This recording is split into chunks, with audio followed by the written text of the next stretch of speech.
The Philadelphia Eagles are the reigning Super Bowl champions. Can they do it again this year? We're examining the state of the roster today on the Locked On NFL Scouting Podcast.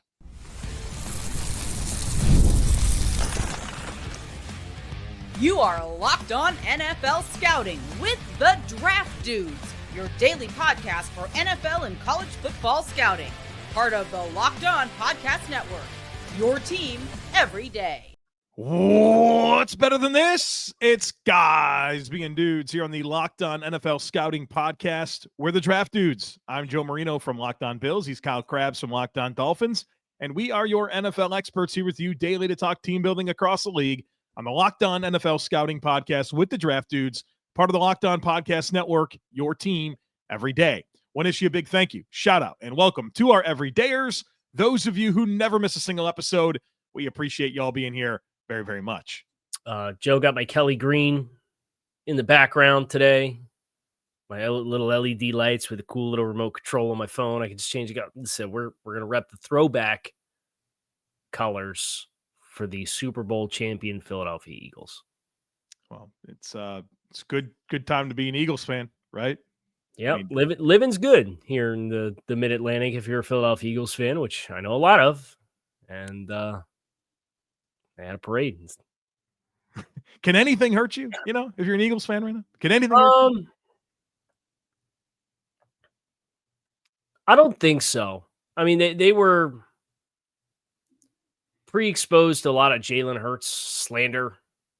Right. Some of it deserved, some of it not. Right. Turns it on before they won the Super Bowl, and now that they've won, it's just, I don't think you can tell them anything. You can say whatever you wanted to, and they're going to say, okay, kiss the ring, right? Like, that's what I'd say. That's what I'd say. They're right to do it. Absolutely right. You could turn it on like Jalen Hurts can. You can forget about some of the warts that had people concerned, but he played great ball in the first Super Bowl he was in, played great again, and it came through when it counted the most. So Philadelphia Eagles under the microscope today as we wrap up NFC East week here on Locked On NFL Scouting. We are going through every team in the league.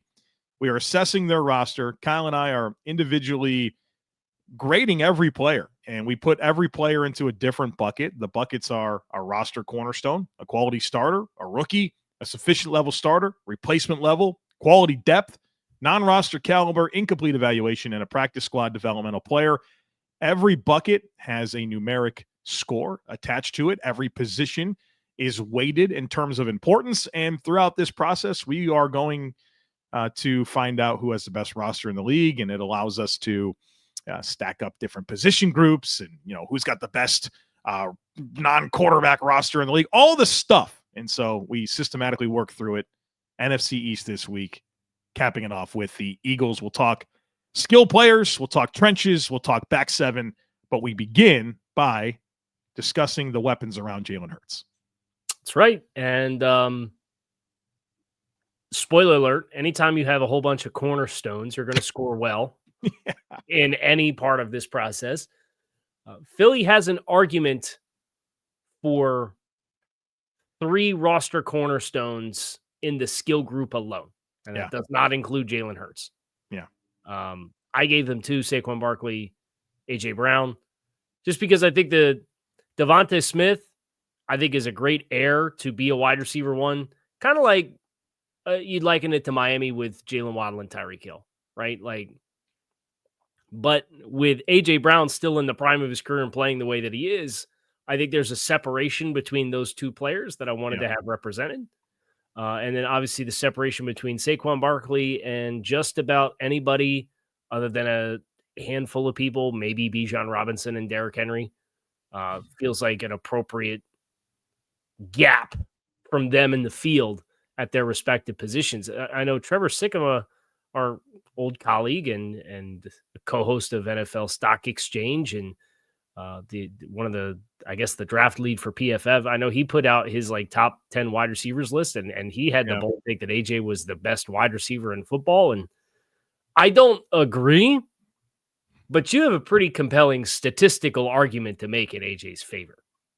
tier 1 NFL wide receiver. Correct. Yeah. We don't have to do this. Safer way to put it. Right. It's tier 1, man. He's a tier 1 NFL receiver. But I felt the same way that you did, Kyle, where I love Devonta Smith, but I didn't feel right putting him in the exact bucket as A.J. Brown. So I have, of course, Jalen Hurts as a franchise cornerstone, but Saquon Barkley, A.J. Brown, franchise cornerstones. And I have a quality starter in Devonta Smith. I have a quality starter in Dallas Goedert. The depth's interesting, right, at receiver, where Jahan Dotson made a huge play in the Super Bowl, but feels like the last 2 years of Jahan Dotson, after some promise early in his career, after being a first-round pick in Washington, and we talked Washington yesterday and about a lot of their recent draft selections not really panning out for them in particular. I'm curious to see what's on the table for Jahan Dotson this year in Philadelphia, because, I mean, he's the fourth option in the passing game, you would think, not including running backs. But yeah, I mean, Brown, Goddard, Smith, your top three, and then who's the fourth guy? It's probably Jahan Dotson. He plays a decent amount of snaps last year under those circumstances. And obviously the Eagles are not necessarily a high volume passing team, so I don't think you have to get up on this. That's not important, but if a Brown or a Smith misses some time, how equipped is Dotson to step into a more prominent role from going from the fourth option to the third or second? Yeah, I think it I don't want to say be fine, but I think he could hold his head above water doing some Devonta Smith type things. Yeah. But the rarity of the skill set with AJ. Yeah. I'm looking at Johnny Wilson and I'm like, how well have you learned to run routes, right? Like, because I'm going to need you to run some routes, and you're big. Yeah. You be the big physical guy. Right? Yeah. I like Grant Calcaterra for what he is as a player. I think it's interesting that behind Goddard, they really went for 3 flex tight end types. Yeah. With Calcaterra and Kylan Granson and Harrison Bryant. I think that gives you some nice flexibility if you need it. And then if Goddard goes down, Calcaterra, I think, can play with his hand in the dirt. And you can I don't want to say easily, but you can find a guy to keep his head above water as just a blocker.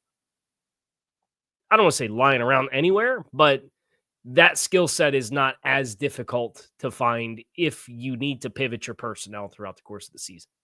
Or they could just lean on this best offensive line in football and their core 5 and say, hey, we're just going to change our landmarks and where we're trying to run in the meantime.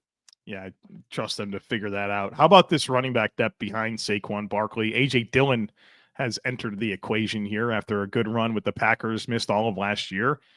We definitely lead the league in thickest thighs in this running back room when you have Barkley and I made it a stat, and I feel 100% certain that this is in terms of thigh circumference, the greatest 1-2 punch of running backs in the league. Probably safe.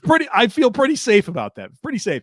And then, Will Shipley is a second-year player that gives you like a multifaceted role. I like the variety of skill sets here, and Barkley, Dillon, and Shipley, of course, assuming Dillon gets on track and can kind of reignite his career a little bit. So they've kind of, they used Kenneth Gainwell. They've had different guys in the backfield here, but this looks like the Barkley, Dillon, Shipley group. And I think that's really good in terms of what that could possibly be, especially paired with this offensive line and paired with a quarterback like Jalen Hurts that has a threat to run the football. Yeah, I really like Shipley as an add in the offensive backfield. I mean, you think about some of the backs that they've had that have never really been marquee guys, but it's like this guy shows up, makes up like the Kenneth Gainwells of the world, right? Deion Lewis. Yeah, they've always got like that guy. Yeah, and I think this is a great extension of kind of that lineage for them. What did you grade Dillon? Because I didn't look. I'm going to be honest.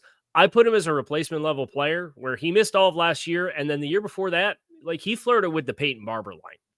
Yeah. He had 200 touches. Yeah. For 4.2 yards per touch. And I know he had 1,100 yards his second season, but then there's been a lot of regression since he kind of peaked as a second-year player and hit free agency and had no market whatsoever and then missed the whole year. It's just kind of been an unfortunate turn for him coming off his rookie contract. Yeah, I took the glass half full approach. I scored him as a quality depth player. I'm sure when we actually the point with Kyle and I, when we do this, we do it individually and then we come together to a level of consensus for how it's scored. And so with a player like Dylan, we'll probably meet in the middle, I would guess. Not all the points for quality depth, but maybe not the hit that it would take for. It might just be easier to put Shipley as the 2 and give him a zero. Net 0. Yeah, net 0 as a he would qualify as a no points because we don't we like the skill, so we don't totally know what Will Shipley can be in the NFL. So I don't think you look at this group and feel like you're concerned. They got guys, they got dudes, they've got stars around Jalen Hurts. We'll see about the depth, but you have, between Goddard, Barkley, Brown, Smith, you have guys that you can funnel a lot of your offense through. If they're all available. Yeah. If they're all available, well, you got problems if you're a defense. We are going to get into the trenches here on the other side of it. We tease that this offensive line looks really good. There's some transition there and a lot of transition on the defensive line. So we'll break that down for you here in just a moment. Be sure to stick with us. The NBA playoffs are in full swing, and every night delivers highlight-worthy performances, major momentum shifts, and can't-miss moments. Whether it's a game-winning shot or a breakout player, there's never been a better time to get in on the action, and FanDuel makes it easy to stay in the game before tip-off and live with player props, performance trends, and same-game parlays. Fans have more ways than ever to play smart and win big. I got in on the Thunder action last night. I had the money line for Oklahoma City to win that game. You knew that was going to happen. And then I also had the over on SGA's points, which is a nightly tradition for me where we cash out on that seemingly every night. We got some action tonight on the Oilers and the Stars. Big NHL playoff games. We're going, I got a 3-leg parlay here. I've got the over on 5.5 goals. I have the Edmonton money line, and I have Connor McDavid to have 1+ point. It's going to make watching that game even more exciting. So check it out. NHL playoffs, NBA playoffs, Major League Baseball. Build yourself a parlay of guys that you think are going to get a hit tonight. It's a lot of fun. And if you're new to FanDuel, it's the perfect time to sign up because if you head to FanDuel.com and place your first $5 bet, if it wins, you're going to get $200 in bonus bets. Make every moment more with FanDuel, the official sports betting partner of the NBA. All right. Pair of cornerstone offensive tackles. Yeah, dude. Guys are insanely good. Lane Johnson. I think the fun part about it for Philly is the polar opposite acquisition stories of these two guys. Right. Lane Johnson falls into their lap at number 4 overall. Right. It was like a third tackle taken. Yes. And then Mailata is a 7th round pick. Just lottery ticket that one of the best offensive line coaches gets his hands on and bet on trades. Stoutland you, right? Like they figured it out. And he has signed, I think it's the 3rd and the 4th highest total value contracts in the history of the NFL for a 7th round draft pick. Oh, that's unbelievable. That's a fun. I didn't know that's a fun stat. Yeah. It's a fun stat. He effectively signed 2 years of equal or 2 contracts of equal value at like $22 million per season. Good for him, man. Good for him. Got pipes of gold too. Yeah, right. Things like crazy. Yeah, you can't overlook that in the conversation of Mailata. Yeah. Yeah, man. That's a tackle. That's good. That's as good of a tackle. I mean, it's a tier 1 offensive tackle pair. That's what we'll say about that. And then they have other anchors here. Landon Dickerson's a heck of a left guard, and Cam Jurgens a heck of a center, man. Those guys recently have received big contract extensions as well, and rightfully so. The question, if you're willing to use the word question when Jeff Stoutland's in control, is at right guard, where Mekhi Becton came to Stoutland U and parlayed that into a nice deal with the Chargers. And now you're looking at potentially Tyler Steen, but I got my eye on Kenyon Green. Kenyon Green, we've been using the phrase hold your head above water. Not a guy that held his head above water with the Texans after being a top 15 pick. But aren't you just already ready to see the magic of Stoutland work in Kenyon Green? And now all of a sudden it's just Mekhi Becton all over again. And he's going to be the guy at right guard.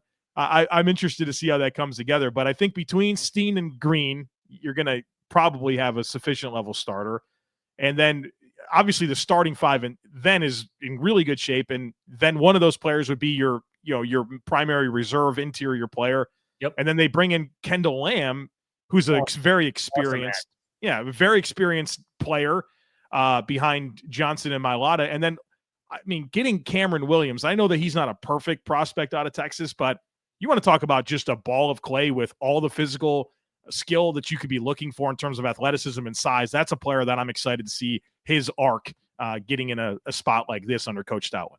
I would also shout out Miles Hinton as another like prototype build type of player that they secured as well. So they have a pretty across the board appealing group. Hinton was 6'0", 323, had a 31.5-inch vertical at 323, playing at Michigan. His dad was drafted in the top 5 of the 1983 class, Joe. Top 5 pick by the Broncos. Mm-hmm. His dad, Chris Hinton, as an offensive lineman, 7-time Pro Bowler. So there's family lineage there going to Stoutland U. On top of that, I would not dismiss Cam Williams as a potential answer at right guard too, where I think some of his biggest limitations while playing at Texas came in, having to play in space, and there's some Mekhi Becton power length vibes with him.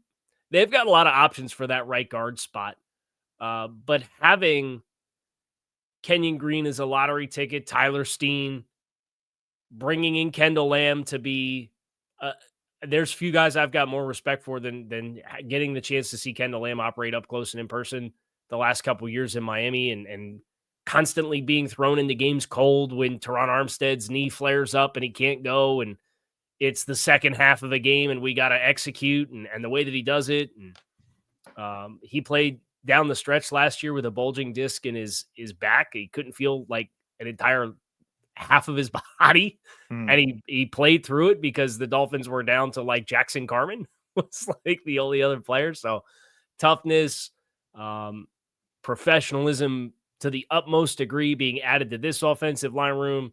It's just an embarrassment of riches for them in this unit. And this, for my money, is going to be the best offensive line in football this year. It is. Yeah. I actually recently did this exercise and it scored comfortably as my number one offensive line.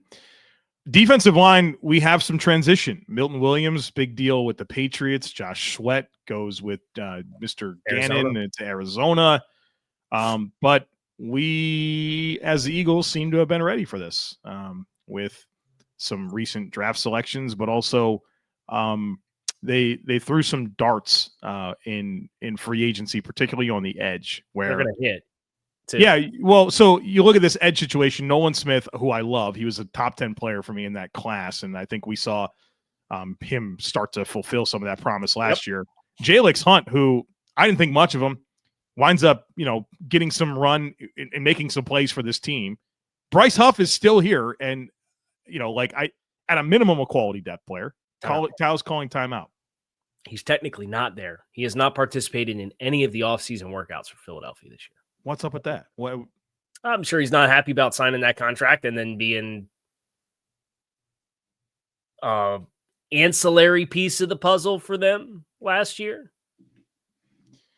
Well, so that just came out this morning that he has not participated in any of the offseason workouts thus far. Can we be honest about Bryce Huff? He's never played 500 snaps in a season of his career. He's always been an ancillary piece. So he needs to be honest about what the reality is. Okay. I like the skill set. I love the skill set. Yeah, every time he plays, he looks good. But why have you never played more than 481 snaps in a season? Because he can't play the run, right? Well, okay. Well, there you go. Show up, get bigger, and learn how to play the damn run, and you can play more snaps. God, I hate this stuff, man. It pisses me off. And you better, because guess what? They're ready for life without you. They don't care. Yep. They have Jalix Hunt. They have Nolan Smith. They have Azeez Ojulari. They have Josh Uche. They drafted Antoine Powell-Ryland. They got a million. Uche could do the Bryce Huff thing, and play all of those reps, and probably have a very comparable player. Get to work, man. Get to work. Well, You're getting paid. He's not. You're getting He's paid. not getting to work. No. It's like our boy Hassan Reddick, speaking of Eagles edge rushers, Jeez. didn't show up to OTAs for the Bucks either. Man, you talk about somebody who probably need to show up. It's that guy.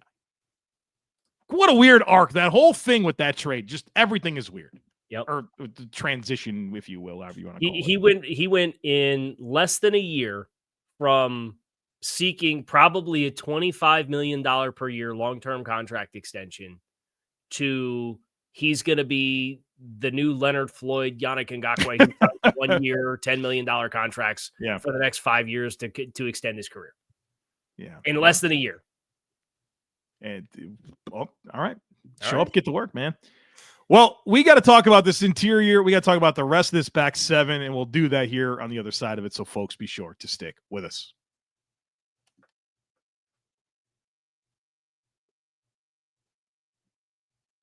Hot take: Jalen Carter is good.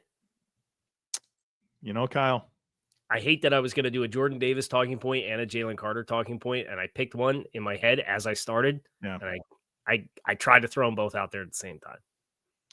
It happens. It's a lot of names. Yeah, Jalen Carter, certified good. Great job, NFL, letting him fall to the Eagles and add to this front and seamlessly transition from Fletcher Cox, who retired. But I think the story here is I think we know Jalen Carter and Jordan Davis for what they are. It's the emergence of Moro Ajomo as a late round pick who was always super toolsy. You're like, it's unsurprising, right? Whoa. He's going to step into a more prominent role after he looked good last year. And then to get Ty Robinson in the draft, I love freaking Ty Robinson. He's a war daddy if there ever was one. I think between those two guys and some of their odd front looks, man, I love that pairing. Now, do I love Byron Young and Thomas Booker as our fourth and fifth guys? Not so much, but I guess that would be your fifth and sixth guys, excuse me. I love this top four and the makeup and the variety and how they can play multiple looks with their fronts. Yeah, I really when you stack it and you just do the interior as not like an odd front and you look at just all of your options, knowing that you can run odd front and you have some guys that can kick out and play a base end like a Ty Robinson or a Moro Ajomo. And you just look at the room for two defensive tackle slots where you've got Carter and Davis and Ty Robinson and Moro Ajomo. Yeah. Good. You feel really good. Now they're not going to live in the 3-4 world a ton and they shouldn't need to. And Jordan Davis can obviously do that. I actually think Ajomo is probably better suited for early downs to do that than what the player that they just lost in free agency for $27 million a year per year was. Yeah, Milton. Yeah. Where Milton doesn't have that kind of length, right? No. And Moro has more of that. He's not as twitchy, but when you have Smith and Hunt and Huff and Ojolari and Uche and Jalen Carter and now Ty Robinson kind of added, you have enough other pieces that you'll be able to pick up the slack, I think, just fine. What did you grade Jordan Davis as? I graded Jordan Davis as a sufficient level starter. I think he's proven to not be a high volume snap player, but as a early down presence, like he's a lot to deal with. And you like, obviously you're not going to move him with single blocks, and the athleticism shows up with how he can work laterally. You're going to be stressed in this NFL with zone runs that are going to challenge you to work laterally. He can do that. I don't think the pass rush has been there. I didn't expect the pass rush to be there based on his college profile. Great NFL combine. There's no reason to think that. You're baiting me into this, man. You're trying to bait me into this. But Jordan Davis, for the role I expected him to fill in the NFL, he's done it. Has he? I mean, as a top 15 pick, I don't know. I would want a guy that can really affect the game on three phases and play a high volume of snaps. I don't think that's what Jordan Davis is or ever will be. But for the role that he fills for this defense, I think he provides a lot of value. I think that's a very nuanced and appropriate level. And I, on one hand, I feel for Jordan Davis, right? Because the discussion around Jordan Davis is always going to get tied back to being drafted in the top 15. When you don't draft a guy in the top 15 to play 1,100 snaps in 3 years. Nope. Like it's just the ROI is not great, right? But I think you make some great points about Davis and his strengths as a player and the role that he can fill and the value that exists there, especially when you live in a world where your top 3 linebackers are Nakobe Dean, Zach Bond, and Jeremiah Trotter. Now, Jahad Campbell being out of the mix is going to change that a little bit, but those guys could use a little bit of protection when they're playing back there, right? And you got a guy on early downs that can do that. But I think durability and health for the linebacker room is going to be a big story when you consider the injuries that they incurred last year. Campbell failing. Apparently, a lot of teams, I know more than a handful of teams that had Campbell off their board for medical concerns. And the closer you got to the draft, the more you found out there was multiple concerns long-term. This is the right kind of team to make a bet like that because of what they can afford, because of all of the talent that they have. And that's how they've come across a number of their hits is guys, they make it work or they stay healthy and Philly finds out the right plan for them. And then the talent's just able to shine. How good was Nakobe Dean before the injury last year? He came on in a big way down the stretch, like the last 75% of the season. I thought he played really good football. And I mean, the presence of Campbell kind of complicates that role, even though I think there's a lot of versatility with Campbell and how he can play. And as a rush player, and really, I think he's multifaceted with whatever you want to do. But if everyone's healthy, that's a really good group. But you do have Dean and Campbell with some injury flags that you're mindful of, which is great that they got Zach Bond in free agency and turns into a defensive player of the year finalist and parlays that into a big deal as now a centerpiece of this defense. Yeah. Well, and the joke obviously being there were years before that we did this exercise and we looked at Philly and it's like, they just don't care. Right. Yeah. Like, right. You take enough shots in the bucket, you're going to get a fish eventually. And they got Zach Bond and then locked him in on a $17 million per year contract extension as a marquee player who's a perfect fit for Vic. And I graded him as a cornerstone player based off the impact that he had last year. And I believe you did the same thing. Same here. So you want to argue quality starter versus cornerstone for value on off-ball linebackers. You want to see him do it for another year before you feel comfortable doing that. I think that's fine. But like the quality of the play and the versatility and the impact,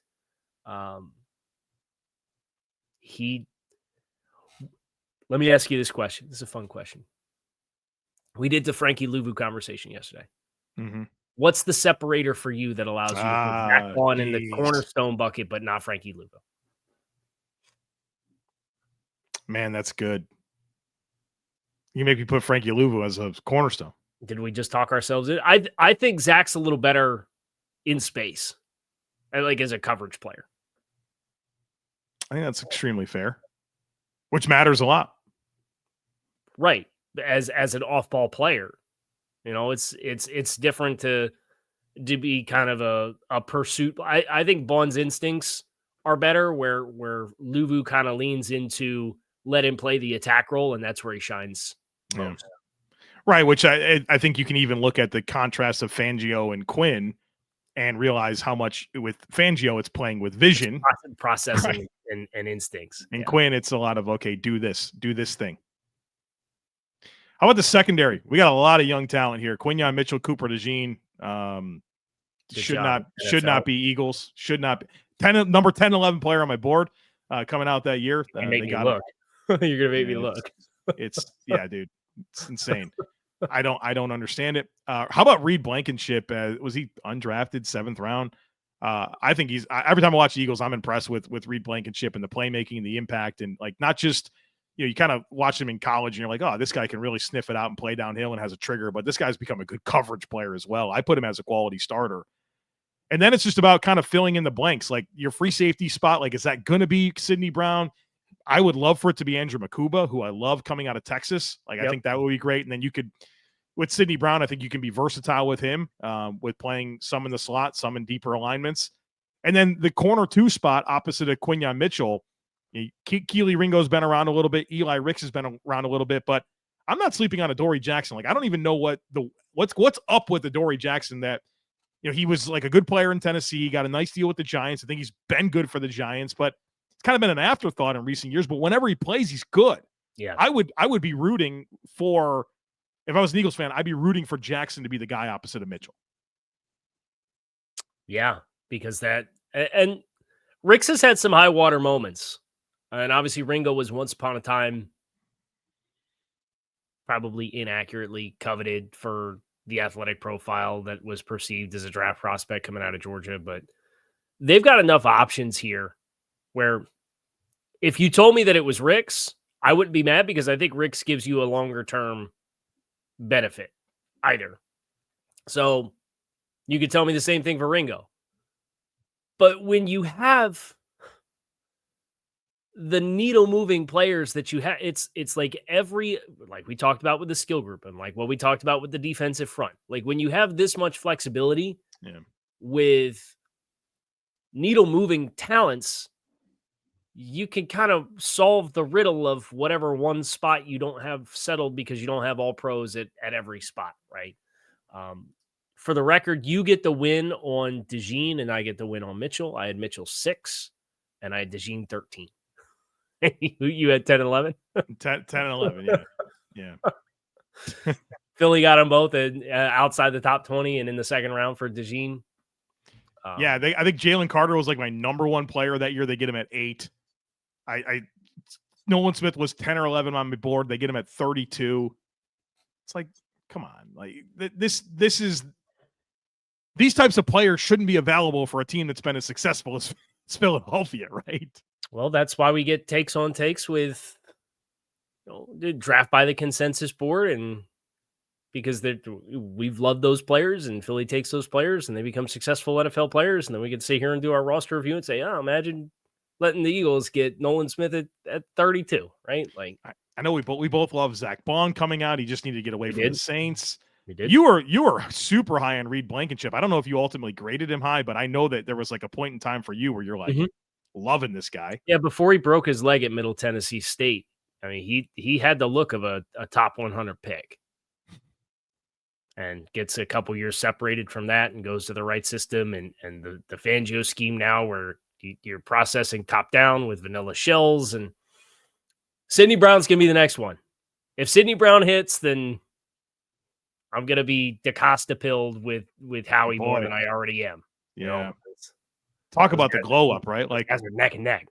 Man, 6-7 years ago, I don't think we were thinking of Howie Roseman the same light we are now. But nope, it's for sure. But there's some credit to football systems and good owners, but then also letting a guy work through and gain experience on the job. And, you know, some of these guys get this first job and they don't make good decisions early on until they get more experience. But then, do they still have the job to apply the lessons and the mistakes that they made? And look, dude, GMs don't get second chances. They don't. And not to make this weird, but like think about the Giants and Joe Shane. Yep. Where like we backdoored into the playoffs 9-7, better pay Daniel Jones, better like trade for Darren Waller and see where this can go. And credit to the Giants, and maybe it's questionable, they're giving him a chance to apply the lessons there as opposed to never, right? Like honestly, never. Yep. So and it makes it even worse when some of the missteps are as publicly amplified as the offseason Hard Knocks. The one time in history you had an offseason Hard Knocks. That decision put out there. They didn't do it this year, did they? Nope. And they won't do it again.